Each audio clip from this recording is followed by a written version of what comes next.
Convidar vocês a abrirem suas Bíblias no segundo livro de Crônicas, capítulo 20. Nós vamos ler do versículo 1 ao versículo 12.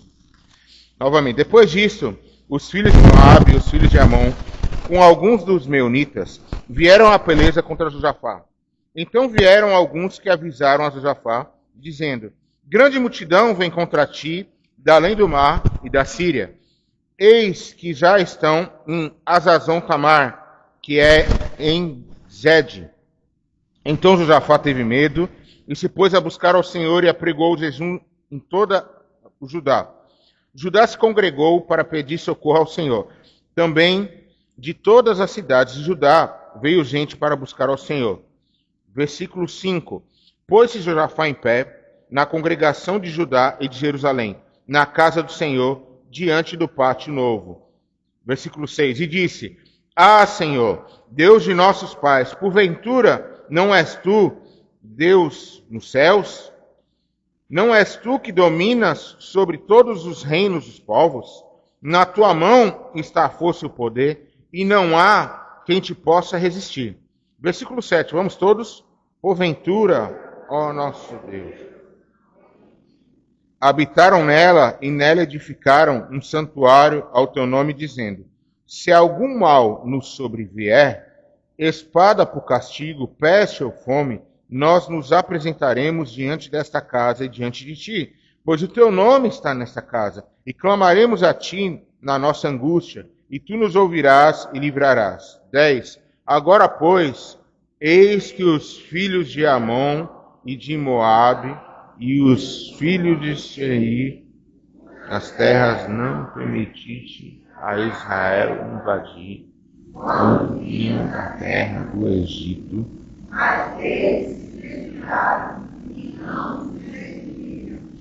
e eis que nos dão o pago, vindo para lançar-nos fora da tua possessão, que nos deste em herança. Todos: ah, nosso Deus, acaso não executarás o teu julgamento contra eles?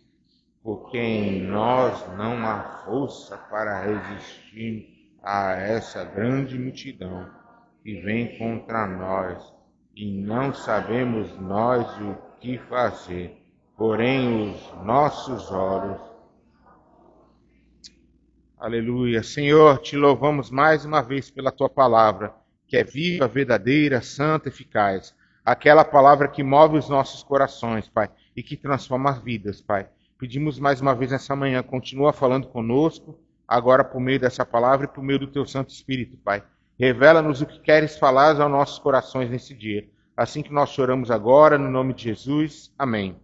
Podeis assentar. Desses versículos que nós vamos olhar pela manhã, eu quero voltar com vocês no versículo 12. Vamos ler de novo o versículo 12. Olha o que vai dizer. Ah, nosso Deus, acaso não executarás tu o teu julgamento contra eles? Porque em nós não há força para resistirmos a essa multidão que vem contra nós. E não sabemos nós o que fazer, porém os nossos olhos estão postos em ti. Depois de uma sequência de reis na terra de Judá, e a gente vai lembrar que Israel era só um reino e foi dividido em dois reinos. Reino do Norte e Reino do Sul. Quando houve essa divisão, Israel se tornou um país e o Reino de Judá se tornou um outro país separado naquele momento. E houve uma sequência de reis ali. Começa desde o primeiro rei, logo depois de Davi teve Salomão, mas depois de Salomão teve a separação dos reinos. E houve muitos reis perversos, tanto em Israel como em Judá. Mas quando nós vamos olhar para esses reis que passaram, nós vamos ver que de reis, que ao invés de estarem perto de Deus, se distanciaram de Deus. Entre eles, os reis de Judá também. Porém, anteriormente ao reinado de Josafá, o nome do pai de Josafá foi Asa. O rei Asa era um rei temente ao Senhor, um rei que buscava o Senhor.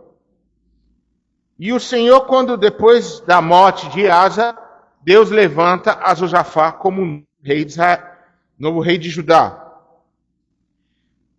E é muito interessante que Josafá foram um dos homens que decidiu levar novamente esse povo aos caminhos do Senhor. Josafá, ele olha para o contexto, ele fortalece a lei do Senhor, ele começa a preparar o povo de novo a adorar ao Senhor. Anteriormente, ainda no rei Asa, nos reinados anteriores antes, até que chegou Asa, a gente teve uma situação muito complexa em Israel, porque os reis anteriores foram tão maus que levantaram altares para outros deuses, fizeram coisas absurdas. Entre um dos casos, por exemplo, que não aconteceu em Judá, mas aconteceu no reinado de Israel, foi, por exemplo, um rei que pega os seus filhos e sacrifica os seus filhos em adoração a um Deus, a um outro Deus.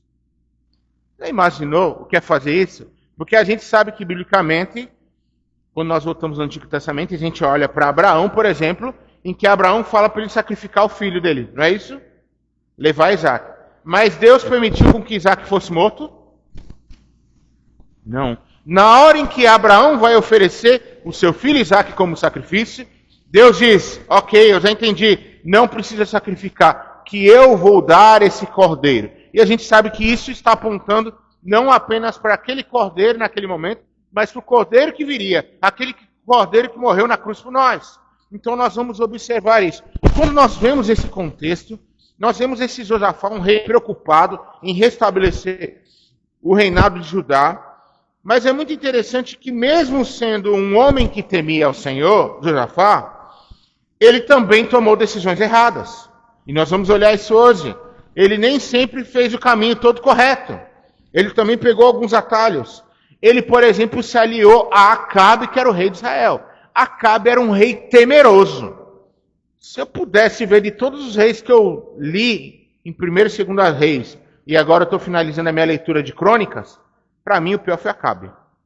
Pense num camarada triste. A gente também teve, vamos lembrar também, do rei também, que teve uma esposa maravilhosa que quis matar Elias várias vezes, né? Vão lembrar disso? Mas o rei Acabe, ele teve coisas terríveis. Ele levantou altos, ele matou profetas, ele profanou as coisas do Senhor.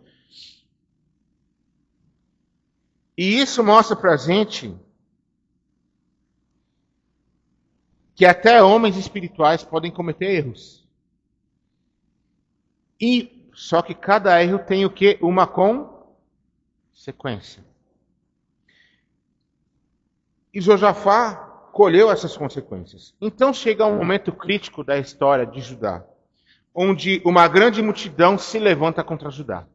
Se levanta um reinado de Moabe, o reino de Moabe, o reino de Amon e os povos do monte Seir vêm para destruir a nação de Judá. A notícia chega e se torna um choque para todo o povo e para Josafá. O texto diz que Josafá teve o quê? Medo.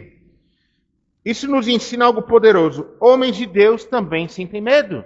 E nós, que também somos servos do Senhor, também sentimos medo. Existe uma grande corrente, uma linha teológica aí, que pregado o seguinte: depois que você entrega sua vida a Cristo, você tudo pode, né? Porque eles usam aquele versículo, tudo posso naquele que... Aí tem gente pregando por aí que você não vai ser ansioso, que você não vai ter medo, que você... Medo faz parte da vida do homem e do ser humano.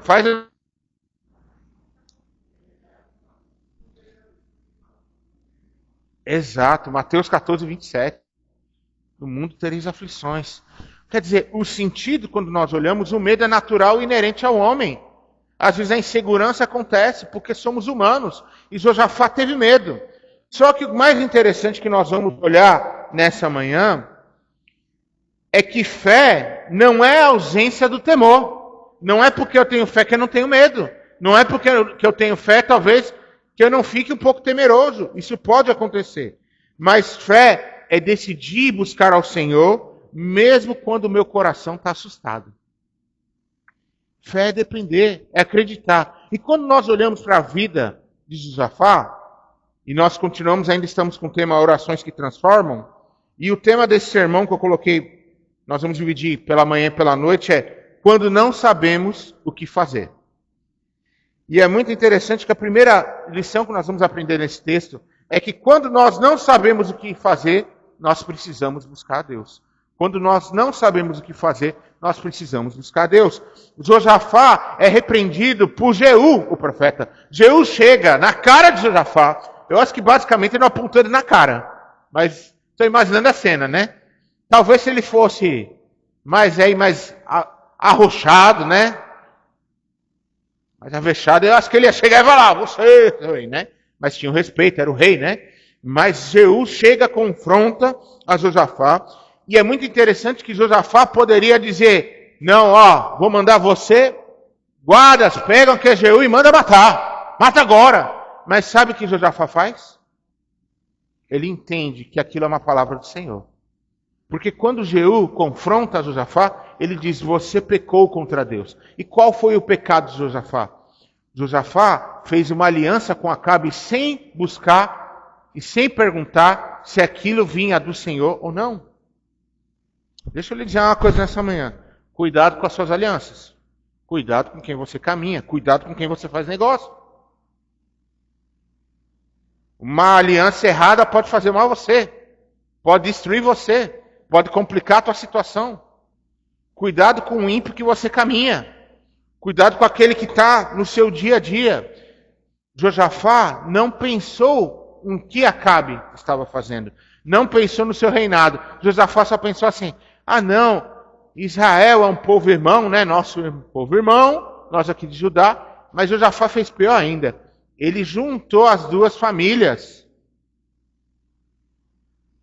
Ele juntou a família dele com Acabe por meio de casamento. Filhos ali se casaram. Então Deus chama a atenção de Josafá e diz o erro que ele estava cometendo. E a primeira reação de Josafá não foi montar uma estratégia militar. Ele não começou a pensar assim, ó, estão vindo atacar não, vamos lá, coloca 100 aqui, 50 ali. Alguém aqui já jogou War na vida? Alguma vez na vida? Alguém já jogou aqui? Pronto. Jefferson já jogou, além de mim. Karina também. Pronto, Paulo também. Pronto, vou trazer o clube do War para a gente fazer aqui. Quando a gente joga o War, é estratégia. A gente jogar para ganhar o jogo. É um jogo de tabuleiro, onde você ataca países diferentes. E aí você tem que colocar os exércitos para ver quem ganha, quem se fortalece e alcança o objetivo. No mesmo sentido, Josafá não pegou aqui, não falou assim, olha, eu vou montar uma estratégia militar, ó, bota 1.000 aqui, 5.000 ali, 10.000 fechando aquela entrada, 100.000. Não! Ele não montou estratégia. Ele não confiou nos soldados, nos cavalos ou nas alianças humanas que ele tinha. O texto vai dizer que Josafá teve medo e se pôs buscar ao Senhor. A primeira coisa que Josafá fez não foi olhar para a situação, ele teve medo, mas ele não saiu gritando, falando, gente, a gente vai morrer. Não, ele teve medo e ele buscou a quem? Ao Senhor. O medo pode nos aproximar ou nos afastar de Deus. Há pessoas que diante das crises se desesperam, se revoltam ou até abandonam a fé. Quantos nós não vemos que abandonaram a fé por causa de uma situação, de uma tristeza, de um problema? Inclusive nós temos a síndrome do crente macaco. Macaco, é o crente macaco. Sabe qual é a síndrome do crente macaco? O que o macaco faz? Ele pula de... Crente macaco é assim. Apareceu uma situação, eita, é crise. Eu vou pular, eu estou numa igreja A, eu vou para a igreja B. Eita, irmãozinho foi lá e torceu a cara para mim. Ah, não quero mais nessa igreja, eu vou para a igreja C. Eita, não gostei do penteado do pastor, vou para a igreja D. Ah, não gostei daquela palavra. E vai, e pula de igreja e não para, e não firma um compromisso com o Senhor. Quando nós essa situação aqui, o primeiro não é buscar a minha vontade, mas é buscar a vontade do... Esse é o princípio. Nós vemos aqui que Josafá, ele buscou primeiro ao Senhor. E sabe o que ele faz? Josafá transforma o medo em uma oração. Quando eu estou angustiado, quando eu estou com o coração pesado, quando eu tenho medo, eu tenho tristeza, eu tenho que transformar isso em uma oração. Muitas vezes o Senhor é o último na nossa lista de prioridade, né? A gente faz tudo, menos buscar o Senhor. E nós aprendemos isso com Josafá. Existe uma grande diferença entre falar sobre Deus e depender de Deus. Eu posso falar sobre Deus e não depender de Deus. Depender de Deus é intimidade no meu dia a dia. É me derramar na presença dEle, é confiar e esperar com que Ele faça. Nós cantamos agora há pouco, espera no Senhor, né? Espera no Senhor. E esse é o sentido. E Josafá, ele proclama um jejum em toda Judá. O povo inteiro se reúne para buscar o socorro no Senhor. Nos dias de paz, é fácil dizer que nós confiamos no Senhor. Quando o dinheiro está no bolso, quando o dinheiro está na conta, quando você está sem problema, quando você está... Sabe aquela família da... Como é que era o nome daquela margarina lá? Doriana, né? Acho que era Doriana, que tinha aquela famíliazinha meio... Imagem. Quando está tudo família Doriana, bonitinha, né? É fácil. Mas e quando a crise bate? Quando o problema acontece? Quando há uma situação difícil? É nas guerras da vida que nós descobrimos onde realmente está a nossa confiança. É nas lutas diárias que a gente realmente descobre, é quando o Senhor nos forja na confiança no Senhor. A segunda coisa que nós vamos ver nessa manhã é que o verdadeiro líder leva o povo para perto de Deus. O verdadeiro líder leva o povo para perto de Deus. Josafá não apenas buscou a Deus sozinho, ele influenciou toda uma nação. Ele levou toda a nação a buscar ao Senhor. Ele prega um jejum não apenas para o rei ou para a família real, mas ele leva para todo o povo. Todo o povo se humilhou na presença do Senhor. Um líder espiritual não é alguém que apenas ocupa uma posição. Não. Um líder espiritual não é um pastor, um diácono. Não. Um líder espiritual é muito mais do que isso. É alguém que aponta o caminho quando todos estão perdidos. É alguém que recebe a direção de Deus e aponta o caminho para essa direção.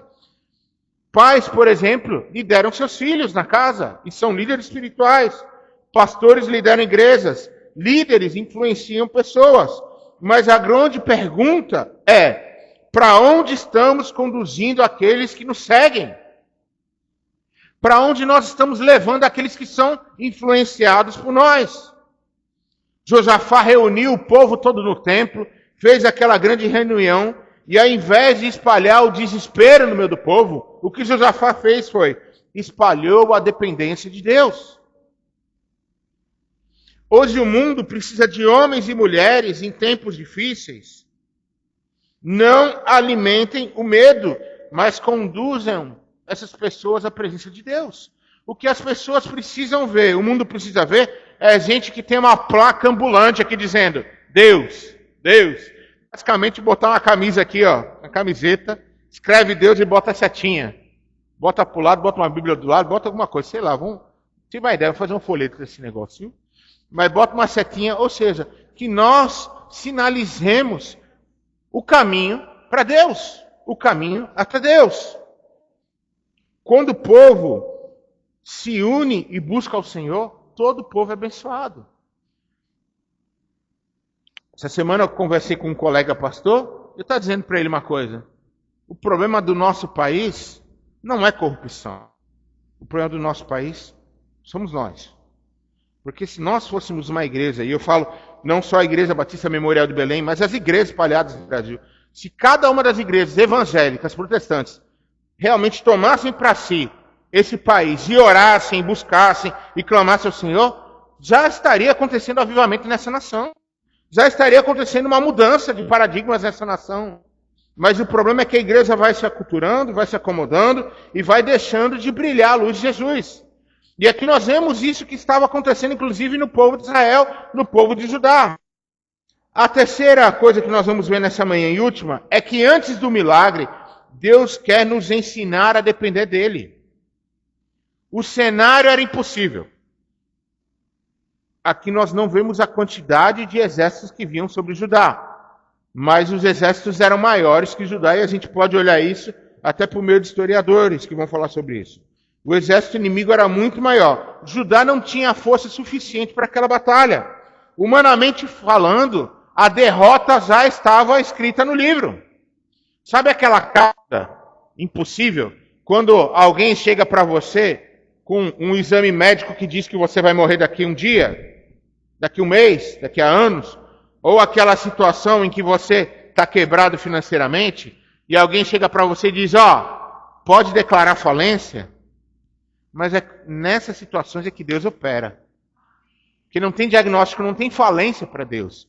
Porque se Ele é o Deus dos impossíveis, Ele altera toda a situação. Então, humanamente falando, a derrota estava pronta, Judá ia perder. Mas Deus, às vezes, permite situações que ultrapassam nossa capacidade para nos lembrar que o socorro não vem de nós, mas vem dEle. Eleva os meus olhos para o monte, de onde me virá o socorro. O meu socorro vem do Senhor que fez o céu e a terra. Meu socorro vem dEle. Você sabe por que vem essa analogia do monte? O monte é o quê? Ele é alto. Tem gente que até hoje acha que orar no monte vai acontecer muitas coisas, né? Eu sei que às vezes tem uns matinhos que brilham no monte, eu sei. Eu não vou dizer que eu sei que tem. Até porque tem vagalume também, né? Para brilhar lá. Eu não estou colocando isso em jogo, nem julgando. Porque realmente eu conheço pessoas que foram orar no monte e tiveram experiências fantásticas com Deus lá em cima. Mas o sentido, quando a gente fala do monte, é porque o monte é alto e o céu é o quê? Quando a gente pensa é alto. Então a ideia é que o monte está mais perto do céu. Então por isso que a gente tem essa analogia de pensar que o socorro vem do alto, vem de cima. Então há batalhas, meus irmãos, que dinheiro não resolve. Há dores que amigos não conseguem curar. Há guerras interiores que apenas o Senhor pode ver e pode trazer a cura. É a mesma coisa. Às vezes a gente está no meio do processo, a gente está no meio da luta, a gente tenta resolver de um jeito, do outro jeito, de uma forma, de outra forma. Mas deixa eu lhe dizer, só o Senhor pode resolver certas situações. E aí é quando a gente aprende a dependência dele em tudo, irmãos, em tudo. É no pão que você comeu de manhã, é ele que deu o pão. É no trabalho, é na sua forma de agir, é no seu casamento, é na sua família. Em todas as situações da vida da gente, a gente tem que aprender a depender de Deus. Tem aquela música, né? E quando... Esqueci a letra, eu sou tão ruim de letra, irmãos. E quando a farinha faltar, né? Esqueci agora. Quando a gente e a farinha faltar, né? Deus... O sentido é esse. Porque, irmãos, quando tudo está bem, maravilha. Agora, quando falta... Deus vai prover, Deus vai cuidar, Deus vai cuidar em todo o tempo. Josafá reconhece isso diante do Senhor. Ele diz assim, em nós não há força. Ele reconhece a dependência do Senhor. E enquanto o homem reconhecer apenas sua própria força, dificilmente o homem vai ver o agir sobrenatural de Deus. Enquanto eu bater no peito e falar, é por mim, sou eu que faço, as coisas acontecem, eu não vou ver a ação de Deus. Agora, quando aprender a me derramar e a falar, Senhor, eu preciso de Ti, eu dependo de Ti, as coisas caminham. Eu quero concluir dizendo, talvez alguém hoje aqui esteja vivendo isso, sem direção, sem resposta, não sabe o que fazer, não sabe por onde caminhar. E talvez até sem saber o que fazer. Está perdido, igual no meio do escuro, não sabe para onde fazer o seu caminho. A mensagem dessa manhã é simples. Quando não souber o que fazer, sabe o que você tem que fazer? Ore e busque a presença do Senhor. Quando eu não sei o que fazer, eu faço o quê? Eu oro. Quando eu estou perdido, eu faço o quê? Eu busco ao Senhor, eu busco a presença dEle. Busque Ele, se reúne em oração, reconheça a sua dependência e faça o que o versículo 12 vai dizer. Olha o que diz o finalzinho do versículo 12. E não sabemos nós o que fazer. Porém o que? Os nossos olhos estão em Ti. Vamos juntos? E não sabemos nós o que fazer. Porém os nossos olhos estão postos em Ti. Porque quando os nossos recursos acabam, o poder de Deus começa a se manifestar nas nossas vidas. O nosso olhar, o meu olhar, o teu olhar, ele não tem que estar na situação. Ele não tem que estar no contexto.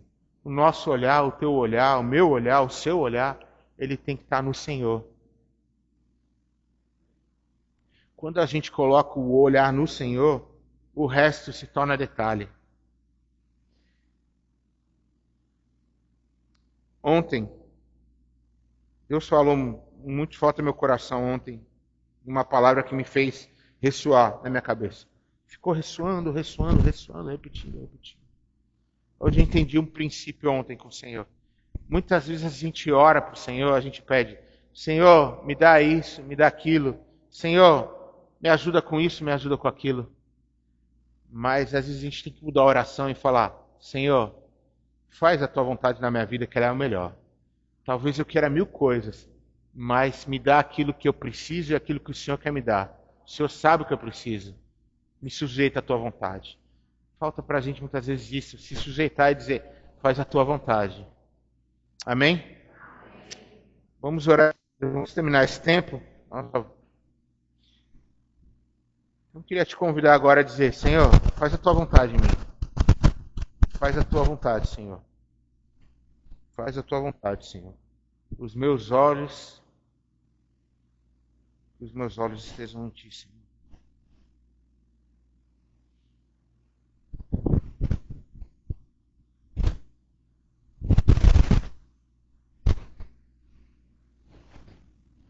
Os meus olhos estão em ti, Senhor. Diga a ele, os meus olhos, Pai. Eu quero que esteja em ti.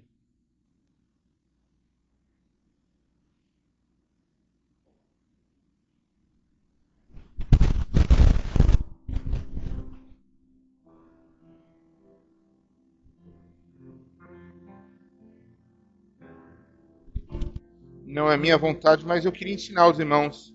É uma linda canção. Vou só passar o comecinho, ensinar vocês. A música diz assim, não é minha vontade, mas a tua. Não a minha vontade, mas o teu querer. Faz a minha vontade ser a tua. E me ensine, Abba Pai, a obedecer. É bem fácil. Vamos tentar? Não é minha vontade, mas a tua. Demais a tua. Não a minha vontade. Não a minha vontade, mas o teu querer. Faz a minha vontade ser a tua. E me ensine a Pai obedecer. Não a minha vontade, mas a tua. Não a minha vontade, mas a tua. Não é a minha vontade. Não a minha vontade, mas o teu querer. Faz a minha vontade ser a tua. Faz a minha vontade ser a tua. E me ensine, papai. E me ensine, papai, obedecer. Pai, ajuda a gente a aprender a escutar a tua voz, Pai. Ajuda-nos a obedecer a tua vontade, Pai. Ajuda-nos a buscar não os nossos interesses, mas os seus interesses, Pai. Ajuda-nos a aprender a cada manhã, a buscar ao Senhor, a temer ao Senhor e fazer como Josafá fez. Onde ele gritou, ele clamou ao Senhor, ele levantou uma oração, um clamor à tua presença. Onde ele uniu todo aquele povo, se uniu em oração, aquele povo clamou e o Senhor interviu no meio daquelas pessoas, Pai.